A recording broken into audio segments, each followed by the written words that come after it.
Merhaba arkadaşlar, yepyeni haberlerle karşınızdayız. Elçin Sangu ve sevgilisi hakkında şok eden iddialar. Beni evimden aldırdılar. Sosyal medyada hesabından Sihirbaz Bayan adıyla gezi videoları çeken Ceren Yılmaz, Elçin Sangu ve sevgilisi Yunus Özdiken hakkında şok eden iddialarda bulundu.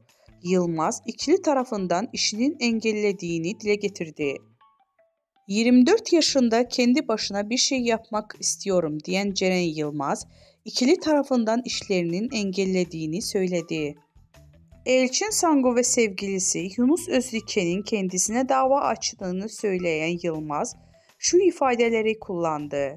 Görüntü davasıyla ilgili bana bir kağıt geldi. Türkiye'ye çağrılıyorum ifade verebilmem için.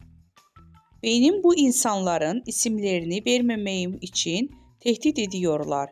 İşlerime taş koyuyorlar.